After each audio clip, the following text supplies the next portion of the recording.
বন্ধুরা নমস্কার, খুলুমখা। আজকের যে রিপোর্ট এসছে তাতে আমবাসা বিএসএফ ক্যাম্পের ভেতরে যারা রয়েছেন, যাদের স্যাম্পল নিয়ে টেস্টিং ক্রমাগত রাজ্য সরকার করছে, 102টি স্যাম্পলের মধ্যে 13টি করোনা পজিটিভ আবার নতুন করে পাওয়া গেছে। তার মানে আগে 14টি, এখন 13, মানে 27টি করোনা পজিটিভ।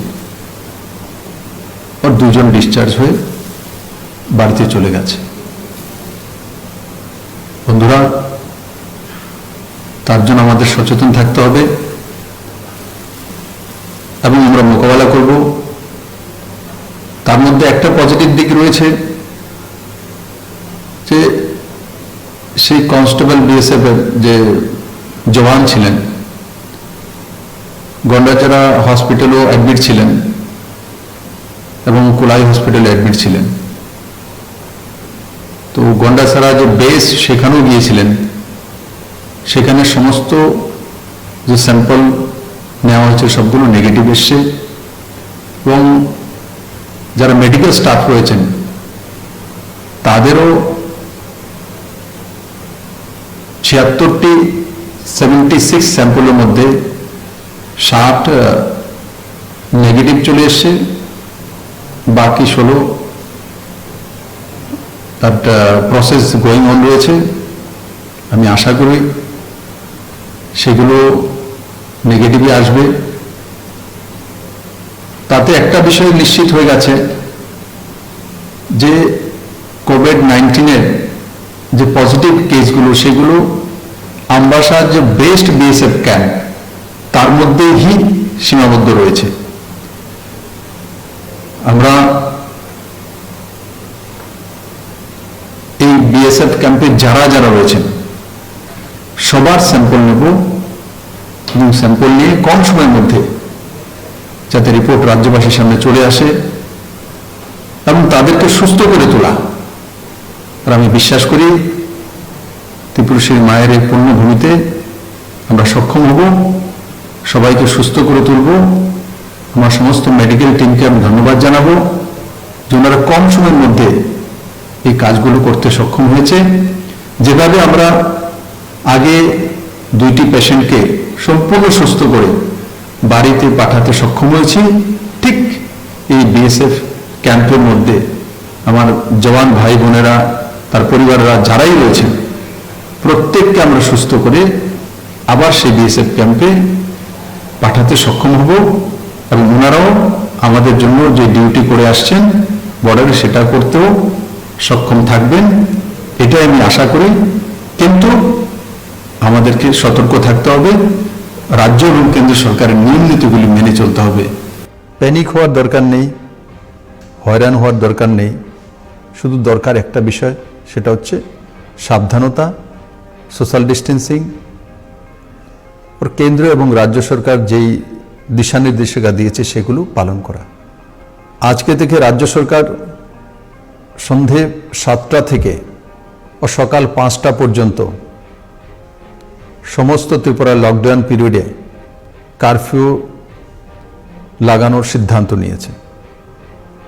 আগেই কনসার্ন ডিএমরা 144 সঙ্গে সঙ্গে শুধু অত্যাবশ্যকীয়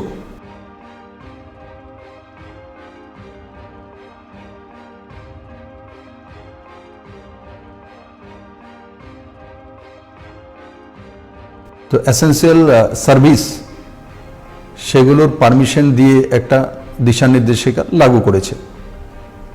আমি আজকে ঘোষণা করছি যে সেই নির্দেশিকা তো থাকবেই, তার সঙ্গে সঙ্গে সমস্ত ত্রিপুরায় সন্ধ্যা 7টা থেকে সকাল 5টা পর্যন্ত কারফিউ থাকবে।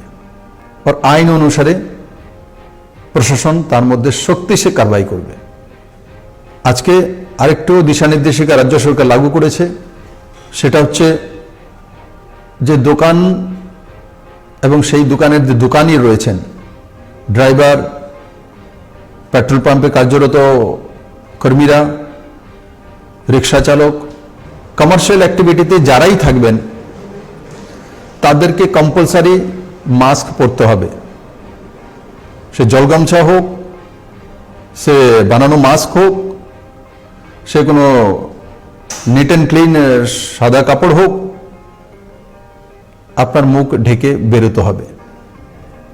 আর না হলে প্রথম ফাইন 100 টাকা, আর তারপর সেকেন্ড হলে 200 টাকা, আর দেন যে এপিডেমিক ডিজিজ অ্যাক্টের নিয়ম কানুনগুলো রয়েছে সেই অনুসারে আপনার উপরে কেস নেওয়া হবে। আমি আজকে লক্ষ্য করেছি আগরতলা বিভিন্ন জায়গাতে সোশ্যাল ডিস্টেন্সিং মেনটেন করা হচ্ছে না। মনে হয় যেন মনের আনন্দে সবাই বেরিয়ে গেছে। বন্ধুরা, এখনো কঠিন দিন শেষ হয়নি। আমি বারবার অনুরোধ করছি, আপনাদেরকে নিবেদন করছি, আপনাদের প্রতি প্রার্থনা করছি যে সাবধানে থাকুন, সোশ্যাল ডিস্টেন্সিং মেনটেন করুন, বর্ডার কারফিউ পালন করুন। এগুলো আমাদের স্বভাবের অঙ্গ হয়ে যেতে হবে। এর বাইরে গিয়ে করোনাকে পরাজিত করা সম্ভব নয় বন্ধুরা। আমি করজনে আপনাদেরকে নিবেদন করছি, আপনার দায়িত্ব নিয়ে নেই প্রত্যেক ব্যক্তি যে আমরা খালি মুখে বেরোবো না, কোনো না কোনো নিট অ্যান্ড ক্লিন কাপড় হোক, গামছা হোক, আর মাস্ক সর্বোপরি দিয়ে বাড়ি থেকে বেরোবো। আর অযথা বাড়ি থেকে না বেরোনো, অযথা বাড়ি থেকে বেরোনো, আর সেগুলো কালকে থেকে পুলিশ নামবে, প্রশাসনের লোক নামবে। যারাই অযথা বাইরে থেকে বেরোনোর জন্য, হাওয়া পানি খাওয়ার জন্য বেরোচ্ছেন, তাদের উপর সত্যি সে কারবাই করা হবে। যারা ত্রিপুরার বাইরে রয়েছেন, ত্রিপুরা সরকার সিদ্ধান্ত করেছে যারা ট্যুরিস্ট হিসাবে অন্য রাজ্যে ঘোরার জন্য গিয়েছিলেন, চিকিৎসা করার জন্য গিয়েছিলেন, পিলিগ্রিমস, আর সঙ্গে সঙ্গে যারা স্টুডেন্ট কোনো এক্সাম দেওয়ার জন্য গিয়েছেন, আটকে গেছেন বহিরাজ্যে, তাদেরকে প্রায়োরিটিতে প্রথম আনা হবে। তাদের জন্য পাসের ব্যবস্থা প্রথম করা হবে। যারা সেখানে পার্মানেন্ট স্টুডেন্ট রয়েছেন, যারা কোনো জায়গাতে পার্মানেন্ট চাকরি করছেন, ওনারা অতি উৎসাহিত হয়ে যাচ্ছেন ত্রিপুরা আসার জন্য, ওনার গার্জেনও অতি উৎসাহিত হয়ে যাচ্ছেন। তার পরিণাম ভয়াবহ হবে। ব্যাঙ্গালোর থেকে ত্রিপুরা আগরতলা আসা একদিনের পথ নয়, 4 দিন 5 দিন লাগে যদি বাইক কারে আসতে হয়। আর তার পরিণাম কি হতে পারে আমরা অবগত আছি। রাস্তার প্রতিটি প্রান্তে করোনা আপনার জন্য দাঁড়িয়ে আছে। বরং আপনি যেখানে রয়েছেন সেখানে আপনি সুরক্ষিত রয়েছেন। আর আমার কর্মসংস্থান যেখানে রয়েছে, আমি যেখানে কর্ম করি, মনে করুন ব্যাঙ্গালোরে আমি চাকরি করছি, আমি চাকরি, এখন আমার অফিস বন্ধ আছে, তার জন্য আমি বাড়িতে চলে আসলাম, আর তারপর আমার চাকরি চলে গেল। কেউ হয়তো 20,000 টাকা বেতন পাচ্ছে, কেউ 40,000 টাকা বেতন, কেউ হয়তো 5,000 টাকা বেতন পাচ্ছেন। ত্রিপুরাতে এসে কি করবেন আপনি? কিছুদিন পর ফ্রাস্ট্রেশন আসবে, আরে আমি তো 20,000 টাকা কামাতাম, আমার কাছে 1 পয়সা নেই আজকে। একবার চিন্তা করে দেখুন এই বিষয়গুলো। করোনার সঙ্গে যুদ্ধ করে জিততেই হবে। ভয় পেয়ে পালিয়ে গেলে কোনো লাভ হবে না। পালিয়ে গেলে করোনা আরো বেশি এগিয়ে আসবে। তার জন্য যে যেখানে আছেন সেখানে থেকে মোকাবেলা করুন। আর যারা ত্রিপুরা রাজ্য থেকে চিকিৎসার জন্য গিয়েছেন, আর যে বিষয়গুলো আমি বললাম, তুলে ধরলাম, তার জন্য গিয়েছেন, তাদেরকে রাজ্য সরকার প্রায়োরিটিতে প্রথম আনবে। আর বললেই আনা যায় না, তার জন্য ওই রাজ্য সরকারের সহযোগিতা চাই। ত্রিপুরা সরকার ওখানে গিয়ে কাজ করতে পারবে না, ওই সকল রাজ্য সরকারগুলোকে কাজ করতে হয়। একবার কল্পনা করে দেখুন, ধর্মনগর থেকে বেরিয়ে আগরতলা আসতে আপনার কত ঘন্টা সময় লাগে, কত ব্যবস্থা করতে হয়। আর চেন্নাই থেকে বাইকারে চলে আসবেন উদয়পুরে, আগরতলাতে, খোয়াইতে, আর সেটা ফোনে বললেই হয়ে যাবে এমন নয় বন্ধুরা। রাজ্য সরকার যত যা যা সাহায্য করতে পারে সেগুলো পদক্ষেপ নিয়েছে, তার পরিণামও আসছে। কিন্তু অস্থিরতা না রাখা और অন্যকে অস্থির না করা, তার পরিণাম ভালো হবে না। তাই বন্ধুরা, রাজ্য সরকার এবং কেন্দ্র সরকার যে দিশা নির্দেশিকা জারি করেছে সেইগুলোকে মেনে নিজের জীবনশৈলীকে তৈরি করা। আমরা সবাই অনেক রিল্যাক্স ছিলাম যে ত্রিপুরা গ্রিন জোনে চলে এসছে, কিন্তু আজকে একই ক্যাম্পের মধ্যে 16 জন পজিটিভ চলে এসছে, আরও তার স্যাম্পল নেওয়া হচ্ছে। যখনই স্যাম্পলের রেজাল্ট আসবে আপনাদের সামনে বিষয় চলে আসবে। তার জন্য অতি সাবধানে থাকুন, অন্যকেও সাবধানে রাখুন। অতি উৎসাহিত যারা হয়েছেন তাদেরকে আপনারাই মোকাবেলা করুন, আর অপপ্রচার থেকে দূরে থাকুন। কোনো মতেই সোশ্যাল মিডিয়াতে, প্রিন্ট মিডিয়াতে, ইলেকট্রনিক্স মিডিয়াতে বিভিন্নভাবে যদি তার অপপ্রচার করা হয় তো তার উপরে আইনি শক্ত ব্যবস্থা নেওয়া হবে। এবং কোভিড-19 কনফার্মেশন দেওয়া, তার জন্য কোন লেভেলের অফিসার দেবেন, কোন অধিকারী ডিক্লেয়ার দেবেন, কে সে বিষয়ে লিখতে পারেন, তার জন্য গাইডলাইন আজকে রাজ্য সরকার তৈরি করেছে। যে কেউ চাইলে ডিক্লেয়ার করে দেবেন সেটা হয় না। সোশ্যাল মিডিয়াতে নাম সহকারে শেয়ার করে নেবেন, নাম সহকারে কার কার কোভিড হয়েছে তার নাম সহকারে শেয়ার করা, সেটা আইনত দণ্ডনীয়। সরকার তার উপরে কার্যবাহী করবে। আমি 1-2 দিন যাবত দেখছি বিভিন্ন সোশ্যাল মিডিয়াতে পুরো লিস্ট বেরিয়ে আসছে, লিস্টের সঙ্গে সবাই শেয়ার করছে। যার সোশ্যাল মিডিয়া থেকে হবে তার উপরে সরকার কার্যবাহী কেস করবে। বন্ধুরা, আরো কিছু সিদ্ধান্ত রাজ্য সরকার আজকে নিয়েছে। বন্ধুরা, section 188 of Indian penal code 45 of 1860 এই ধারা অনুসারে রাজ্য সরকার যারাই এই আইন ভঙ্গ করবে তার উপরে কার্যবাহী করবে।